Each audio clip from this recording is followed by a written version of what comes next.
Mga ading, magluto tayo ng chicken curry. Ayan, may sibuyas, luya, and bawang na siya.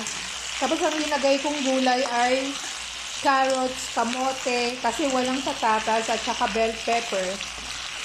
Paminta na yan at saka asin.